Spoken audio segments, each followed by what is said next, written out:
relationships. Now, so we're on boundaries, right?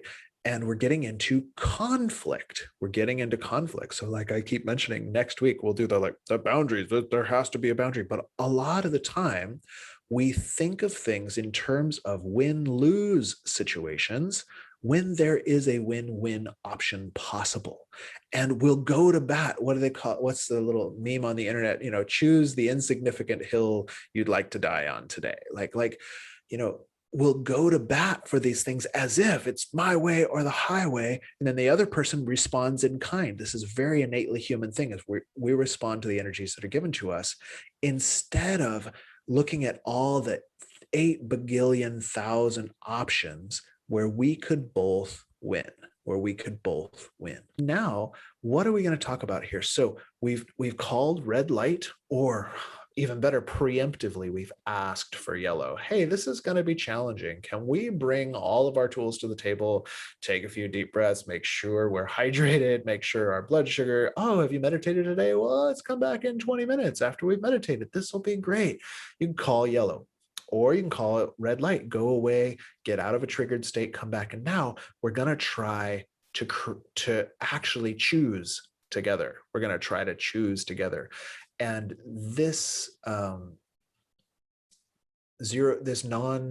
sum thinking could also be called the art of not compromising, because I believe if you look in the world of marriage and family counseling and some ideas about international policy and stuff like that, there's this idea that you're going to have to get used to compromise, right? And so they have this kind of like zero sum thinking where it's like a half win, half lose for each. We'll just split it up so both people can be moderately unhappy.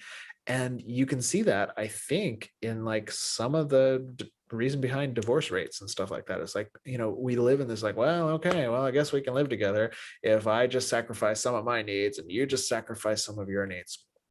So we're not going to sacrifice any of our universal human needs if we can. The trick is we may have to sacrifice some of our strategies.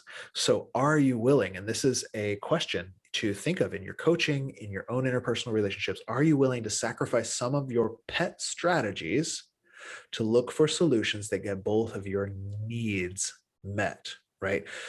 We don't have the capacity to meet every strategy for all this, she wants to, I'll just use gendered terms, she wants to cuddle every night and wake up at 6 a.m. together. He can't get to bed until 12 and has a hard time sleeping when there's cuddles happening and doesn't want to wake up until 8. Okay, so who's going to sacrifice what? Well, gosh, I chose a challenging one for myself there. But if we look at what are the needs, okay, so she likely wants touch, right? Intimacy, connection. Is there a way to meet those that also allow him, in this situation, you could reverse these gender roles, whatever, that also allow him to get enough rest? That's the one I can see, right? Maybe there's some other needs. Maybe he needs agency. So is there a strategy? Can we think of a strategy that might get that need and this need met? His strategy is like, well, we sleep apart. I go to bed on my time, wake up on my time. Her strategy is like, we sleep together and we all wake up at my time. Those are two. What my Lama recommends is try to think of at least 3 options. Is there another option? And he quotes the Tao Te Ching that says, from the 3 come the 10,000 things. And this is a very specific hack that you ought to know about our brains, that when we're in the 2 options, in the Sanskrit, they call it the dvandva, the duality. It's this way or it's this way. When we're in that, it's very hard to adopt other perspectives. That actually kind of throws us into that amygdala hijack state just by thinking it's one or the other. That kind of thinking actually limits our brain.